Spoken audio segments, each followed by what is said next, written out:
Hello friends, welcome back to my channel SRK drama explain. Friends, ये video मैं लोगों के एंटरटेनमेंट के लिए बनाती हूँ, so please watch full, share, subscribe and like this video. हमने प्रीवियस पार्ट में देखा था, रात को डाउट हो जाता है कि उसके सामने जो लड़की है वो रियल काऊ नहीं है बल्कि फेक काऊ है।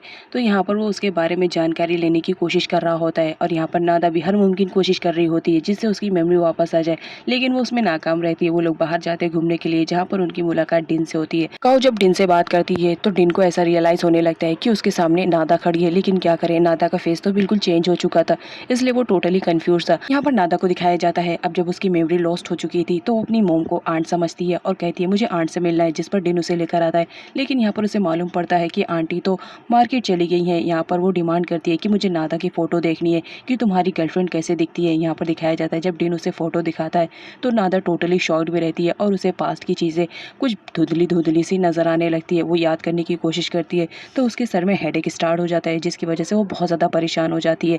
अब यहाँ पर जब रात देखता है कि नादा बहुत ज़्यादा परेशान हो चुकी है तो वो उसे कार में बिठाकर लेके जाने लगता है। लेकिन तभी नादा मिरर में देख लेती है अपनी मोम को आते हुए और अपनी मोम को देखने के बाद उसे अजीब सा फील होने लगता है, लाइक वो उसे जानती हो। अब नेक्स्ट सीन में रियल काऊ को दिखाया जाता है जहाँ पर डॉक्टर अपना ट्रीटमेंट स्टार्ट कर देते हैं और वो हर मुमकिन कोशिश कर रहे होते हैं जिसकी वजह से रियल काऊ ठीक हो जाए, क्योंकि वो डॉक्टर थे और उनका काम था पेशेंट की जान बचाना।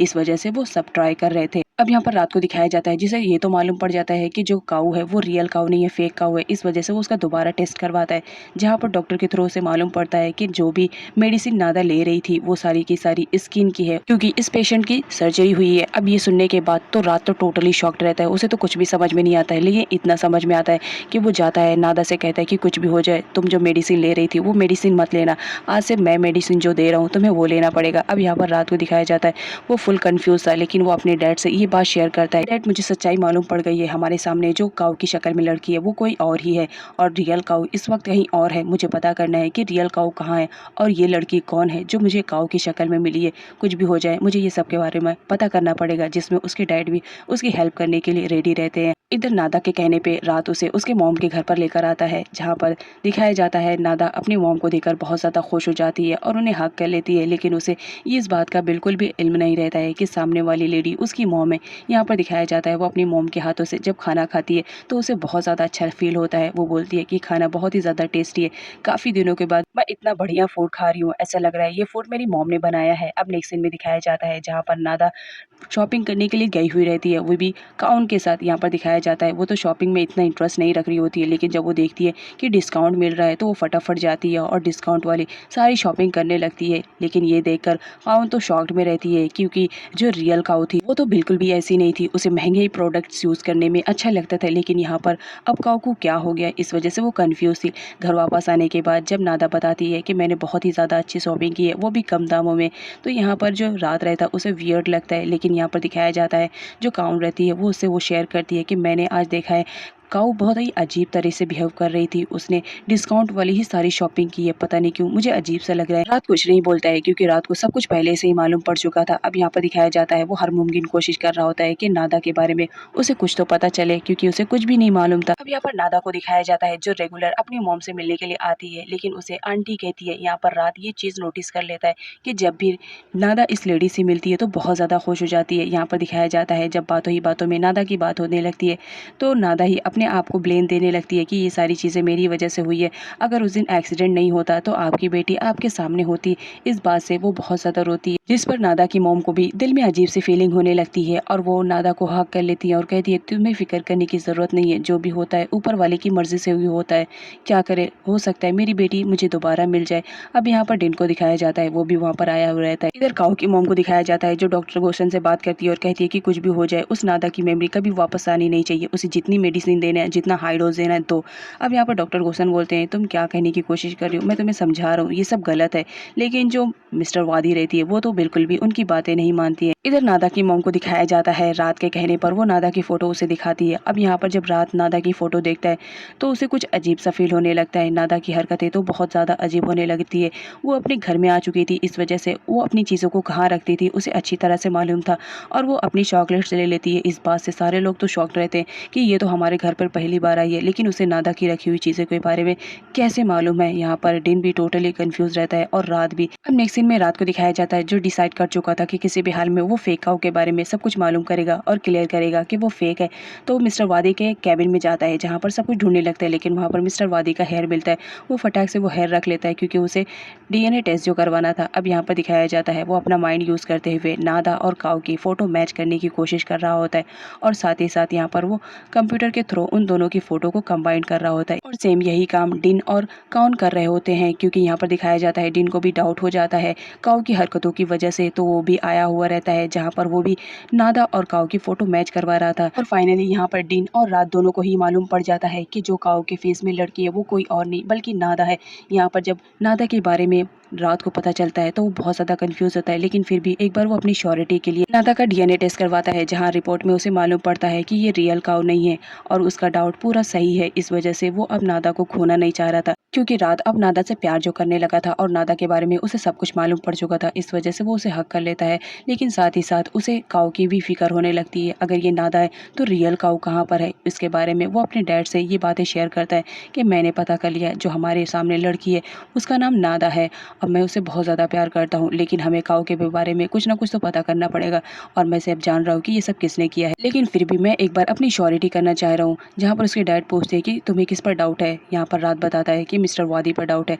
ऑब्वियसली काऊ की ही मॉम है। यहाँ पर दिखाया जाता है अब बाप बेटे दोनों ही काऊ की मॉम पर नज़र रखते हैं, और वो कहाँ जाती है कहाँ आती है इसकी खबर रखने लगते हैं। इधर काऊ की मॉम को दिखाया जाता है, जो अपनी बेटी से मिलने के लिए जा रही होती है, और उसका पीछा रात और रात के डैड करते हैं, लेकिन अनफॉर्चुनेटली एक बंदे के सामने आ जाने की वजह से वो लोग उसको फॉलो नहीं कर पाते हैं। अब नेक्स्ट सीन में नादा को दिखाया जाता है, जहाँ पर वो शॉपिंग कर रही होती है। अभी वो शॉपिंग ही कर रही होती है, तभी उसके सामने पैच आ जाता है। पैच को देखकर वो टोटली शॉक्ड हो जाती है, क्योंकि पैच के बारे में अब उसे सब कुछ मालूम जो पड़ चुका था कि ये प्ले बॉय टाइप का लड़का है। इस वजह से वो वहाँ से भागने लगती है, लेकिन पैच को दिखाया जाता है वो टाइटली नादा को पकड़ लेता है और कहता है एक वक्त है जब तुम मुझसे मिलने के लिए इतना बेताब हो रही थी, और तुम ही तो मेरे खर्चे भी उठाती थी। आज मुझे तुम्हारे पैसों की ज़रूरत है, तो तुम हो कि यहाँ से भागे जा रही हो। एटलीस्ट मेरे साथ कुछ टाइम तो स्पेंड कर दो, तुम्हें मालूम है मैं कितना मिस कर रहा हूँ। अब यहाँ पर नादा को दिखाया जाता है वो शोर मचाने लगती है। कुछ लोग जमा हो जाते हैं, जहाँ पर पैच उन्हें वार्न करता है कि हम दोनों के बीच में मत आना, अदरवाइज तुम पिटोगे। तभी वहाँ पर रात भी आ जाता है, और वो पैच की अच्छी खातिरदारी करता है, उसे खूब मारता है, और साथ ही साथ वार्न करता है कि नेक्स्ट टाइम मेरी काऊ को परेशान मत करना। अब यहाँ पर मिस्टर धन की वाइफ को दिखाया जाता है, जो काऊ की मॉम के घर पर आ चुकी थी। यहाँ पर दिखाया जाता है काऊ की मॉम ने अभी तक उनका पैसा पे नहीं किया था, इस वजह से वो उसके घर की जितनी भी इंपॉर्टेंट चीज़ थी वो लेकर जाती है। इस बात की वजह से काऊ की मॉम बहुत ज़्यादा एंग्री हो जाती है। फिर क्या उनका फ्रस्ट्रेशन और गुस्सा निकलता है अपनी ही रियल बेटी पे। वो आती है और फटाफट उसका वीगो लगाया हुआ सब कुछ निकाल देती है, और कहती है तुम्हारी वजह से आज मैं इतनी ज़्यादा प्रॉब्लम में फंस चुकी हूँ। और ये कहते हुए वो उसका गला दबाने लगती है, तुम मेरी बेटी हो, लेकिन तुम मुझे कभी प्रॉफिट नहीं पहुँचा सकती हो, हमेशा ऐसी ही एक मरी हुई डेड बॉडी की तरह पड़ी रहती हो, कब उठोगी, कब मेरी हेल्प करोगी। और ये कहते हुए वो अपनी ही बेटी का गला दबा रही थी, तभी वहाँ पर डॉक्टर आ जाते हैं और मिस्टर वादी को ऐसा करने से मना कर देते हैं। मिस्टर वादी गुस्से में रहती है, इस वजह से वो वहाँ से चली जाती है। अब यहाँ पर दिखाया जाता है हमारी रियल काऊ होश में आने लगती है। डॉक्टर उसे जब होश में आता हुआ देखते तो बहुत ज़्यादा खुश हो जाते हैं। यहाँ पर डिन को दिखाया जाता है, जो काउन से मिलने के लिए आया हुआ रहता है। अब डिन को नादा के बारे में जब कोई मालूम पड़ चुका था, लेकिन यहाँ पर इनके पास कोई सबूत ना होने की वजह से काउन मना करती है कि नादा के बारे में अभी किसी को भी कुछ भी बताना नहीं, जब तक कि हमारे हाथ कोई सबूत नहीं लगता। तो यहाँ पर डिसाइड करते हैं कि वो लोग नादा की मेमोरी वापस लाएंगे, जहाँ पर वो लोग प्लान बनाते हैं और घूमने के लिए जाते हैं। यहाँ पर डिन को दिखाया जाता है, जब वो नादा को रात के साथ देखता है तो बहुत ज़्यादा जेलेसी होती है। वो नादा को बोलता है कि तुम मेरे साथ चलो, मैं तुम्हें घुमाऊंगा, लेकिन तभी वहाँ पर रात आ जाता है और बोलता है तुम्हारे लिए दूसरी गाड़ी रखी हुई है, तो तुम्हारे लिए बेटर रहेगा कि तुम काउन की हेल्प करो और उसे कंपनी दो, क्योंकि नादा की कंपनी के लिए तो मैं हूँ यहाँ पर। अब वो नादा को लेकर वहाँ से जाने लगता है, तो जो डिन रहता है वो भी उन लोगों को फॉलो करने लगता है। यहाँ पर दिखाया जाता है दोनों के बीच में कंपटीशन स्टार्ट हो जाता है, जहाँ पर विनर ऑब्वियसली हमारा हीरो रात ही रहता है। अब यहाँ पर दिखाया जाता है जब डिन देखता है कि रात नादा से कुछ ज़्यादा ही चिपकने की कोशिश कर रहा है, तो उसे बहुत ज़्यादा जेलेसी होती है और वो अपने आप को कंट्रोल नहीं कर पाता। जहाँ पर नादा को लेकर इन दोनों के बीच में फाइट स्टार्ट हो जाती है। नादा रोकने की कोशिश करती है, लेकिन दोनों रुकते ही नहीं है, क्योंकि यहाँ पर दोनों ही नादा से प्यार करते थे और नादा को वो हासिल करना चाह रहे थे।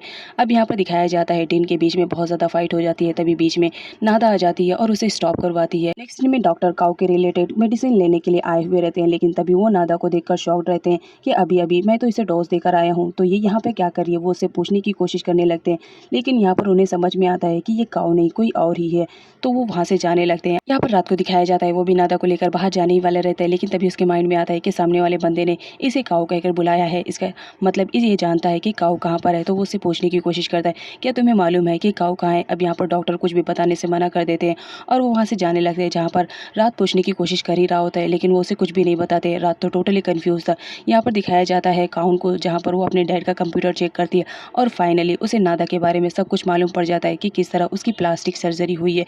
वो तो टोटली शॉक्ड रहती है। नादा जब आती है तो उसके फेस को टच करने लगती है, जहाँ पर उसे समझ में आता है कि मैं सही हूँ, इसकी सर्जरी हुई है। यहाँ पर नादा बोलती है कि क्या बात है, तुम मेरे फेस को इस तरह क्यों टच कर रही हो। जहाँ पर काउन बोलती है कि कुछ नहीं, बस तुम्हारे फेस पे कुछ लगा हुआ था, उसे हटा रही हूँ। लेकिन यहाँ पर काउन को दिखाया जाता है वो तो फुल शॉक्ड में रहती है कि उसके डैड ऐसा कैसे कर सकते हैं। उसे तो यकीन भी नहीं आ रहा था कि उसके डैड ने ये सब किया है। अब यहाँ पर डॉक्टर को दिखाया जाता है। दोनों को देखने के बाद वो बहुत ही ज़्यादा कंफ्यूज थे कि एक जैसे दिखने वाली दो लड़कियाँ कैसे हो सकती हैं। फिर क्या वो सर्च करना स्टार्ट कर देते हैं, जहाँ पर उन्हें मालूम पड़ता है कि रात और काउन का दोनों को बहुत ही जल्द इंगेजमेंट हुआ है। तो वो शॉक्ड में रहते हैं कि जब रियल काउ मेरे पास है तो ये कौन है। अब नेक्स्ट सीन में रात को दिखाया जाता है वो उस डॉक्टर को ढूंढने की कोशिश करता है। उसे मालूम पड़ चुका था कि अगर मुझे काऊ मिल सकती है तो इसी डॉक्टर के थ्रू, क्योंकि इसने नादा को काऊ कहा था। यहाँ पर वो उसे हर जगह ढूंढने की कोशिश करता है, लेकिन कुछ भी पता नहीं चलता है। अब यहाँ पर मिस्टर थन को दिखाया जाता है जो काऊ की मोम के पास आए हुए रहते हैं और वो ज़बरदस्ती उनका लेबल इंस्टीट्यूट अपने नाम करवा लेते हैं, क्योंकि काऊ की मोम ने उनका पैसा पे नहीं किया था। ना चाहते हुए भी उन्हें लेबल इंस्टीट्यूट के पेपर्स पे साइन करना पड़ता है। अब वो लेबल इंस्टीट्यूट उनका नहीं रहता है। ये मीडिया में बात फैल जाती है और रात को भी मालूम पड़ जाती है। इधर मिस्टर थन की वाइफ को दिखाया जाता है जो कि बहुत ही ज़्यादा क्लेवर टाइप की लेडी रहती है। यहाँ पर वो काऊ की मॉम से कहती है, छीन लिया ना तुम्हारा लेबल इंस्टीट्यूट जिस पर तुम्हें बहुत ज़्यादा गुमान था। अब यहाँ पर काऊ की मॉम को दिखाया जाता है वो तो अपना पूरा फ्रस्ट्रेशन अपनी बेटी पर आकर उतारते हैं और उन्हें एक बार फिर से मारने की प्लानिंग करते हैं। भला कौन सी माँ अपनी ही बेटी को मारना चाहेगी। लेकिन यहाँ पर दिखाया जाता है उसी वक्त डॉक्टर आ जाते हैं और डॉक्टर के आने की वजह से उसकी मॉम अपने काम में नाकाम रहती है। यहाँ पर वो डॉक्टर को बोल देती है कि अब मुझे तुम्हारी हेल्प की ज़रूरत नहीं है और सारे के सारे पैसे पे भी कर देती है और कहती है कि तुम यहाँ से चले जाओ, क्योंकि आज से मैं खुद ही अपनी बेटी का ट्रीटमेंट करूंगी। अब यहाँ पर डॉक्टर समझ जाते हैं कि ये लेडी अपनी भी बेटी को मारने वाली है। इधर हमारी रात को दिखाया जाता है उस डॉक्टर के बारे में उसे मालूम पड़ जाता है, क्योंकि उसने एजेंट को जो लगाया था उस डॉक्टर के पीछे, और फाइनली वो वहाँ तक पहुँच जाता है जहाँ पर रियल काऊ को छुपा कर रखा हुआ जाता है। यहाँ पर वो डॉक्टर को देखता है, तभी वो देख लेता है कि यहाँ पर तो रियल काऊ है और साथ ही साथ उसकी कंडीशन भी बहुत ज़्यादा ख़राब लग रही थी। तो यहाँ पर हमारी रात को दिखाया जाता है वो फ़ौरन पुलिस को इन्फॉर्म कर देता है ताकि वो पुलिस की हेल्प से रियल काऊ को बचा सके। लेकिन तभी कहानी में ट्विस्ट आता है, क्योंकि वहाँ पर काऊ की मॉम और डॉक्टर गुसन दोनों पहुंच चुके हुए रहते हैं।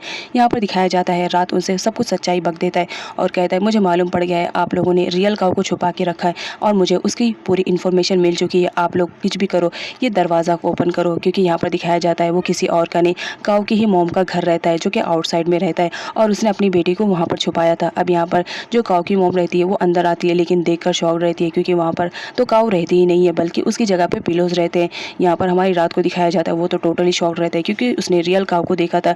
लेकिन साथ ही साथ यहाँ पर काऊ की मॉम भी शॉक रहती है, क्योंकि उनको भी नहीं मालूम रहता है कि उनकी बेटी कहाँ है। लेकिन मौके का फ़ायदा उठाते हुए वो अपने आप को बेगुनाह साबित करती है और कहती है कि मैंने कहा था मेरी बेटी तो तुम्हारे साथ है, फिर यहाँ पर काऊ कैसे हो सकती है। अब सीन दिखाया जाता है हमारी रियल काऊ का, जहाँ पर दिखाया जाता है उसे कुछ लोग लेके जा रहे होते हैं, लेकिन वो लोग कोई और नहीं डॉक्टर रहते। यहाँ पर डॉक्टर को मालूम पड़ जाता है कि काऊ की मॉम एनी टाइम कभी भी अपनी बेटी को मार सकती थी और वो जो कि एक डॉक्टर हैं तो उनका फर्ज बनता है कि वो अपनी पेशेंट की जान बचाए। इस वजह से वो काऊ को दूसरी जगह पर शिफ्ट कर देते हैं।